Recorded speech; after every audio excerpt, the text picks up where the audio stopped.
내가는 빼갔어. 내가. Gimana kabar kalian semua, teman-teman sekalian? Lama tidak jumpa ya kan. Sebelum itu pernah nggak sih teman-teman sekalian arti dari pasak bumi, yang dimana konon katanya pasak bumi itu adalah sebuah benda spiritual yang ditanam di dalam bumi dan dijaga oleh makhluk goib, dimana makhluk itu dewanya makhluk goib, bisa dibilang gitu. Namun bagaimana jika pasak itu ada yang berusaha mencabutnya dan yang ingin cabut itu adalah manusia? Dan jangan lupa tembusin like-nya, tonton sampai habis. Intro seto. Pena toh bos.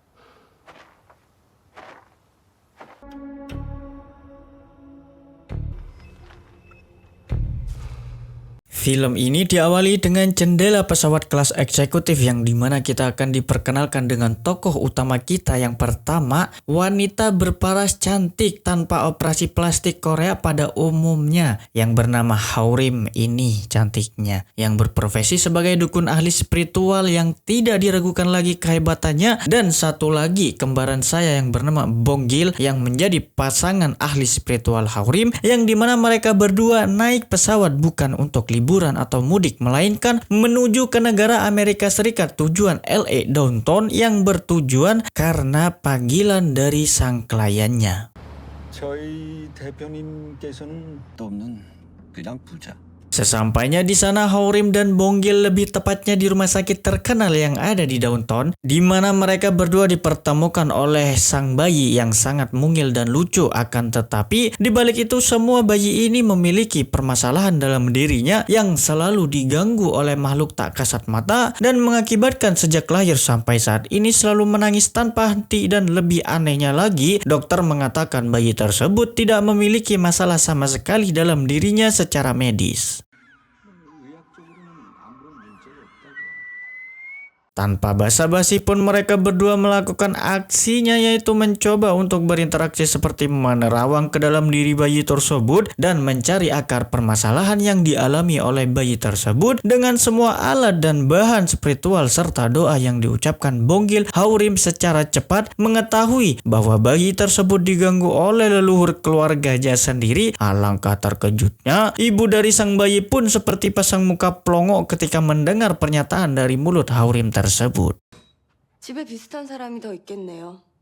아버지하고 할아버지. Kemudian berpindah ke kediaman keluarga besar kaya raya 7 turunan yang parkir mobilnya saja setara gaji UMR kita ini, di mana Haurim dan Bonggil bertemu langsung dengan bapak dari bayi tersebut yang bernama Park Ji-young Himida. 박지웅입니다. Dan Haurim langsung menjelaskan bahwa memang benar bayi tersebut telah diganggu oleh leluhur keluarganya sendiri, dan Haurim pun mengatakan bahwa rumah ini sedang diteror oleh bayangan makhluk tak kasat mata, yang mana itu adalah kakeknya sendiri yang merasa tidak nyaman, yang biasa kita sebut arwah penasaran.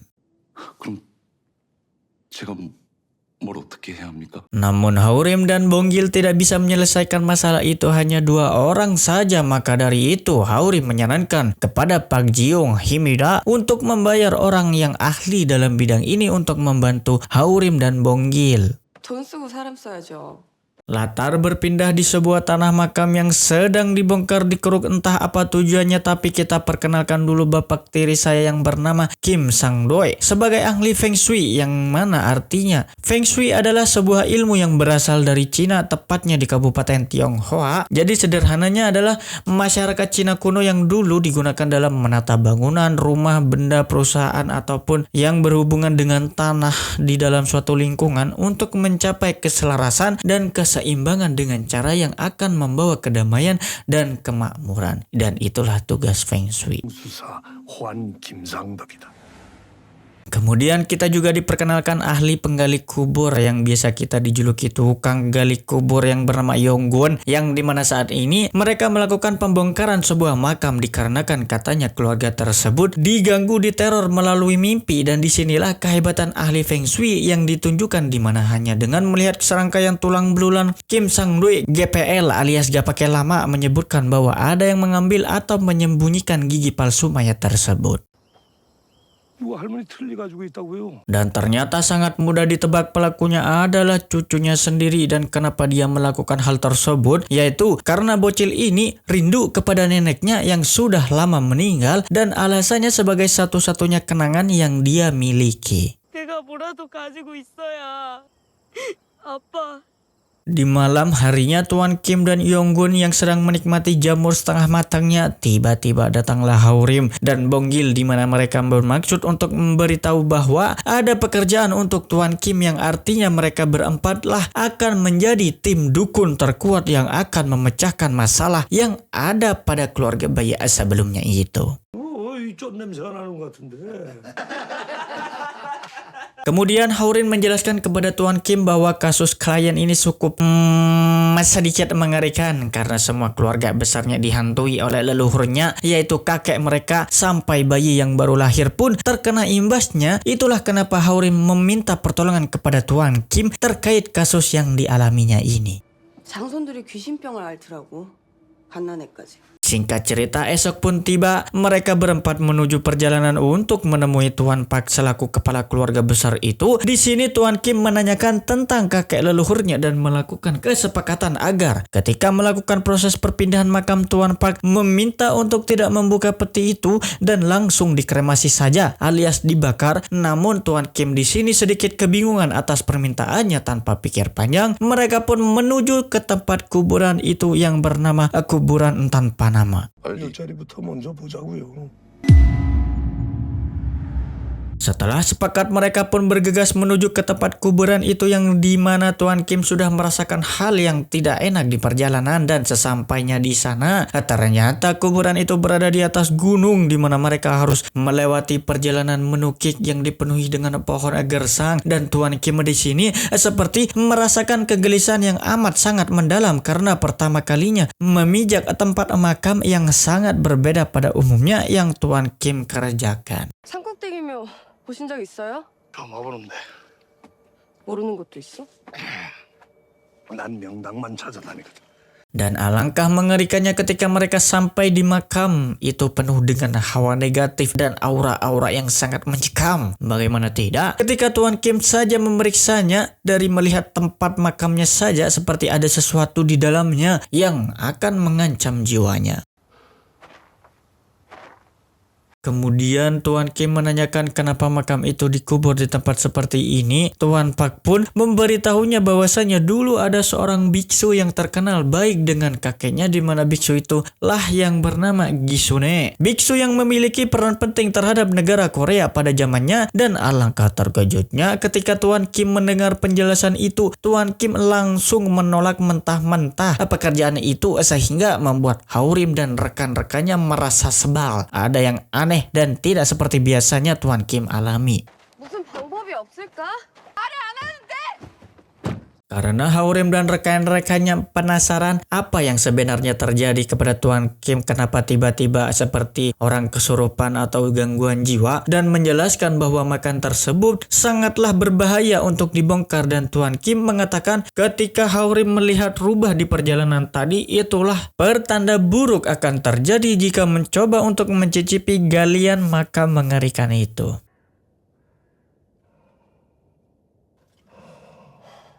Namun keesokan harinya proses ritual pembongkaran makam pun dilakukan dengan cara ritual dukun ala Korea yang disebut ritual penarikan arwah goib, yang mana ritual tersebut membutuhkan syarat 5 ekor mantan yang menyakiti hati kita, brother. Anda tahu sendirilah ya mantannya siapa. 5 manusia yang punya sio babi, yaitu sebagai penggali kuburnya. Jadi prinsip ritual ini adalah seperti melawan dengan cara menyedot aura gaib yang jahat menggunakan 5 objek babi ya tersebut.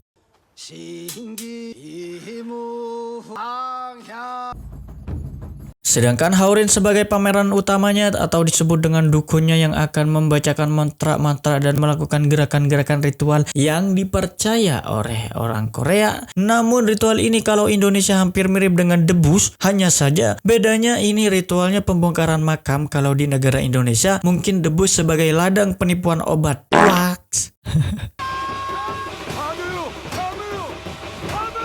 Tak berserang lama, proses ritual dan pembongkaran pun selesai dilakukan dan sementara itu Tuan Kim dan rekannya turun tangan untuk bagian tugas penelitian pengangkatan peti makam tersebut dan kemudian akan dibawa ke tempat kremasi yang mana Tuan Kim memberi was-was kepada Yonggun untuk berhati-hati membawa peti tersebut karena peti tersebut berisikan arwah yang tidak tenang. 한 망자가 안에 누워 계셔.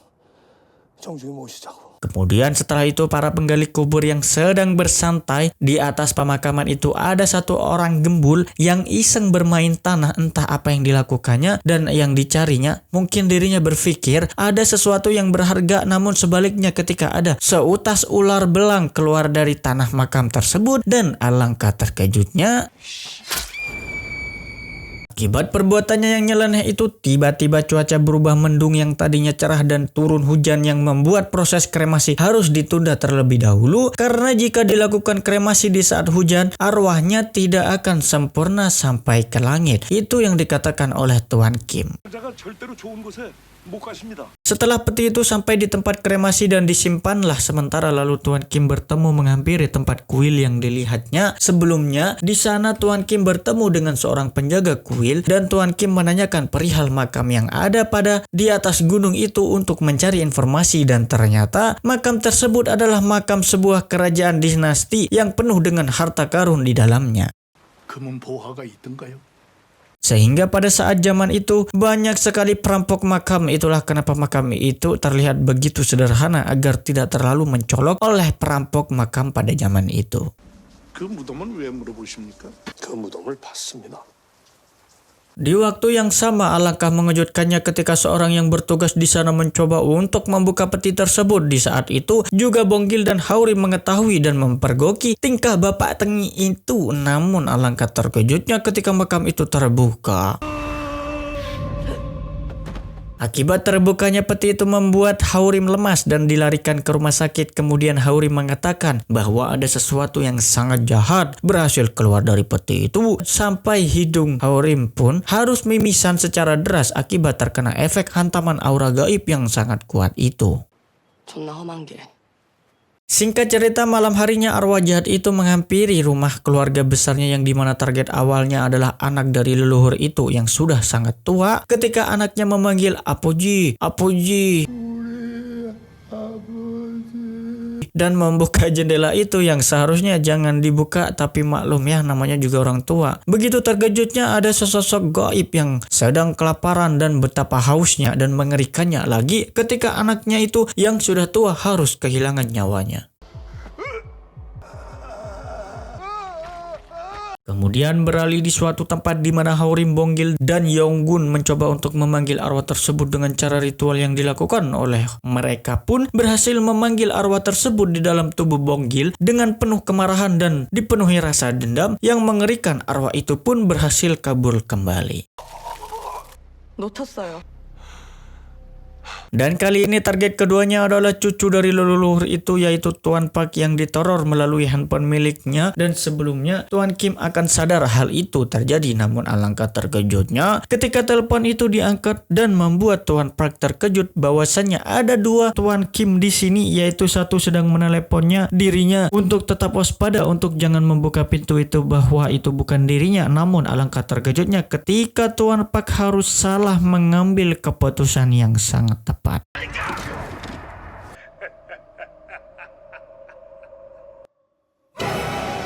Tuan Kim pun berhasil memasuki ke kamar hotel Tuan Pak yang dimana Tuan Pak sudah kesurupan arwah leluhurnya dan bertingkah sangat aneh seolah-olah dirinya adalah seorang prajurit dan pada akhirnya 빛나는 햇살에 은빛 종칼을 들어라.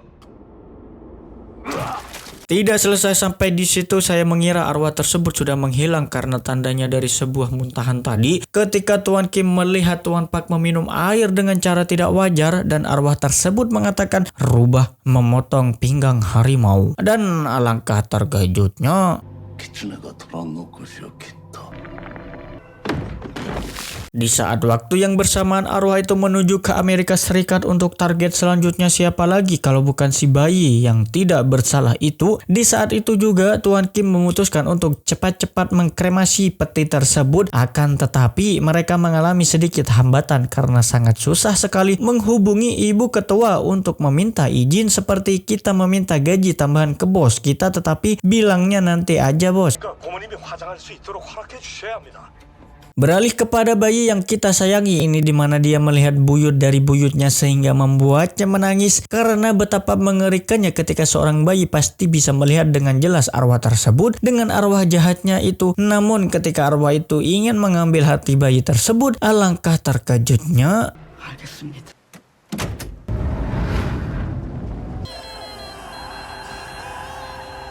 Tuan Kim berhasil kremasi dengan tepat waktu dan cepat sebelum arwah itu mengambil nyawa bayi itu, dan jika itu telat sedetik pun mungkin jalan cerita film ini akan berbeda. Singkat cerita, Tuan Kim tiba-tiba memiliki kabar dari rekannya bahwa ada salah satu penggali kubur sebelumnya yang mengalami hal aneh yang mengerikan. Kemudian Tuan Kim menghampiri, ternyata si gembul itu mengalami rasa sakit dan ketakutan yang membuat dirinya harus menerima konsekuensi akibat membunuh ular pada saat itu.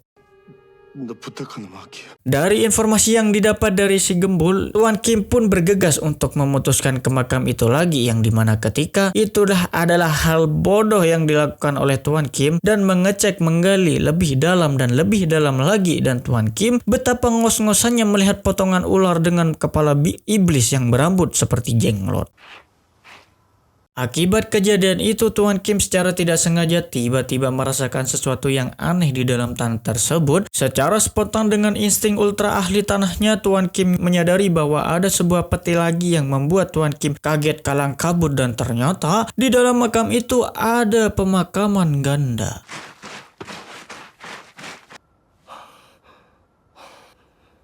잡장이다. Kemudian GPL alias gak pakai lama, Tuan Kim menghubungi para rekannya untuk menyusulnya ke tempat makam itu, bahwa ada pemakaman ganda di makam tersebut, dan mereka semua pun dibuat terkejutnya dengan peti membentuk vertikal yang sangat aneh, berukuran besar dan berbeda, tidak seperti peti pada umumnya. Mereka pun memutuskan untuk menggali dan membawa peti tersebut ke tempat kuil Bonggu yang berada di dekat daerah makam itu untuk sementara waktu dititipkan karena sudah larut malam untuk menunggu esok hari akan dikremasi. Dengan rasa ketakutannya dari penjaga kuil itu menanyakan peti apa itu yang sebenarnya karena berukuran besar, kemudian Haori meminta beras ketan dan darah kuda untuk diletakkan di bagian pinggir makam tersebut. Bahwasanya menurut kepercayaan Cina, beras ketan dan darah kuda itu adalah bahan spiritual yang membuat sebuah segel penjara goib atau tembok yang supaya arwah di dalamnya tidak bisa keluar dan untuk menghindari sesuatu yang akan terjadi. 접장이라뇨. Dirasa karena mereka semua merasa lelah lalu semuanya lanjut untuk tidur. Di saat itulah Bonggil mengalami hantaman goib, di mana tiba-tiba ada yang menginjak perut Bonggil seperti orang yang injak-injak bapaknya yang lagi pegel. Namun ketika Bonggil membuka matanya, alangkah terkejutnya, ternyata dia melihat tuan penjaga kuil yang sudah menjadi hantu. Tapi Bonggil karena seorang spiritual yang memiliki tanpa rasa takut, Bonggil pun membacakan sedikit mantra untuk melawan ketindihan tersebut sehingga hantu tuan penjaga itu pun menghilang.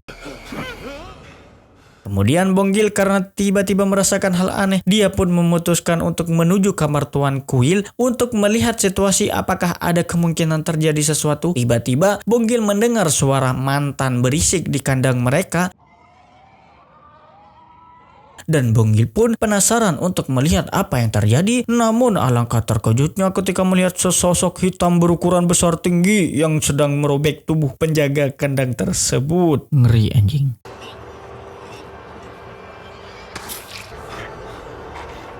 Kemudian Bonggil bergegas membangunkan Haurim dan menuju gudang tempat makam itu berada dengan perasaan ketakutan ketika Bonggil membuka pintu tersebut. Namun alangkah terkejutnya, Ternyata makhluk yang ada di peti tersebut berhasil keluar melalui area yang tidak terkena segel tersebut, yaitu dari atas atap. Sungguh mengerikannya. Haurim pun menyuruh Bonggil untuk cepat-cepat membangunkan semua orang. Di saat waktu yang sama, Haurim mencoba mendekati peti tersebut dan menemukan sebuah helm yang dimana bukan helm ink, tetapi helm tersebut yang biasa dipakai oleh seorang prajurit samurai. Dan alangkah terkejutnya,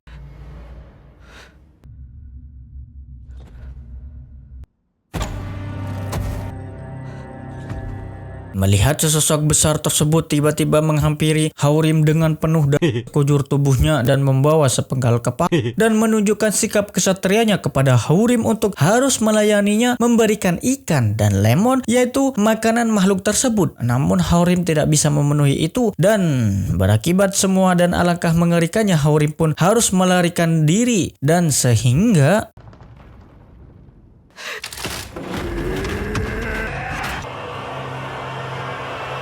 Bonggil yang hanya dengan bermodalkan linggis mencoba menghalang makhluk tersebut untuk menyelamatkan si Haurim. Namun naas sebaliknya yang terjadi kepada Bonggil adalah menjadi korban tusukan hulu hati yang mengharuskan Bonggil mengalami koma. Tak lama kemudian makhluk sosok samurai tersebut berubah menjadi banaspati atau bola api seperti yang sedang viral kemarinnya, dan membuat semua melihatnya terhipnotis dan tidak ada yang bisa bergerak sedikit pun seperti tatapan kosong, dan banaspati itu pun pergi begitu saja entah kemana tujuan sosok itu.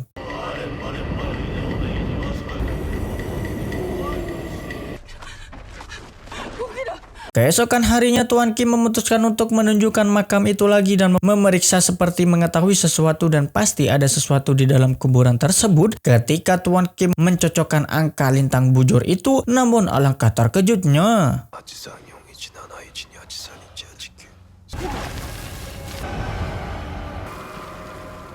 Kemudian berpindah kepada Bonggil yang sedang terbaring koma di rumah sakit, sedangkan Haurim dan saudaranya mencoba meruqyah si Bonggil untuk memanggil arwah salah satu leluhur, yang mana leluhur tersebut mengatakan bahwa sosok yang besar, gede, hitam dekil samurai itu adalah seorang jenderal yang dulunya telah membunuh 10.000 manusia sehingga menjadi dewa yang disebut dengan dewa perang. Dan Haurim di sini mengetahui siapa sebenarnya makhluk itu, dan itu pun akan menjadi sebuah ancaman besar yang dapat membahayakan nyawanya dan rekan-rekannya. 근처에 얼씬도 하지 마라. 근처만 가도 다 죽인다고.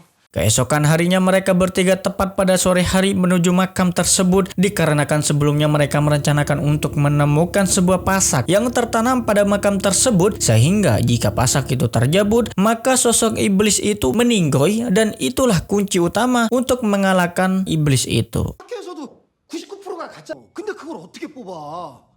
Dan mereka pun menuliskan tulisan doa di sekujur tubuh mereka bukan tanpa sebab, karena iblis itu menghindari sebuah tulisan doa dikarenakan Haurim sebelumnya melihat pada luka tusukan Bonggil yang mana iblis tersebut seperti menghindari tulisan doa yang ada di tubuh Bonggil. 새끼 문신을 피해갔네. Dari sini kita sadar teman-teman, seburuk-buruknya kita, seiblis-iblisnya iblis harus tetap menghargai sebuah doa, kitab ataupun semacamnya. Dan jika ada manusia yang sampai membakar kitab suci, itu artinya manusia itu lebih parah dari iblis. Berpindah lanjut kepada mereka bertiga yang berbagi tugas di sini. Tuan Kim sedang menabur ikan segar sebagai umpan makanan iblis itu agar terpancing ke tempat pohon besar sakura yang gersang itu. Kemudian Haurim ketika makhluk iblis itu berhasil terpancing, Haurim akan menipu iblis itu menjadi iblis sebagai penunggu pohon itu, dan dapat mengulur waktu mereka berdua untuk mencari pasak bumi yang ditanamkan di makam tersebut. 주목나무까지만 유인하면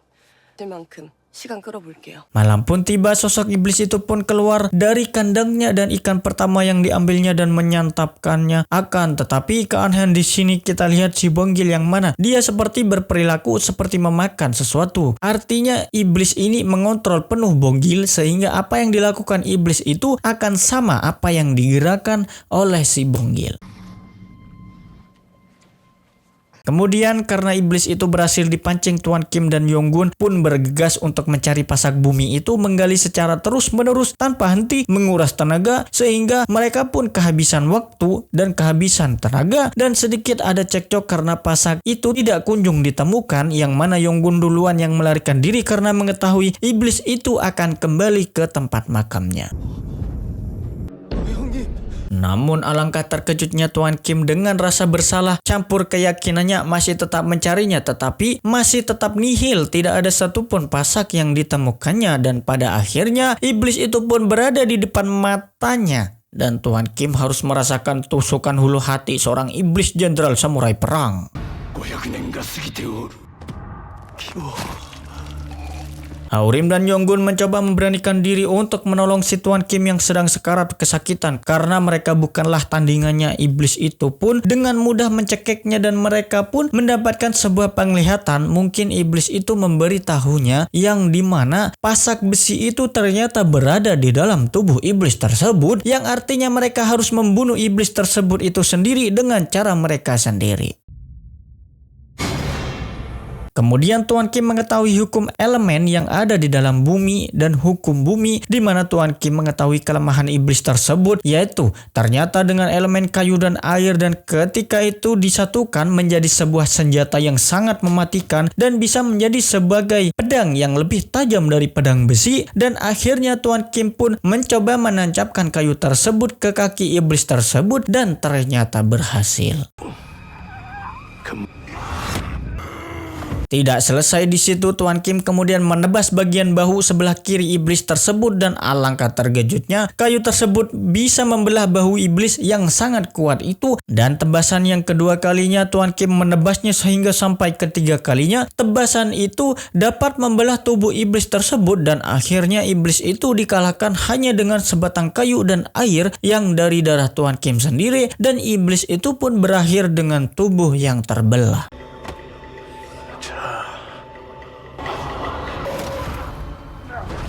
Entek wes. Thank you guys yang udah nonton sampai habis. Terima kasih.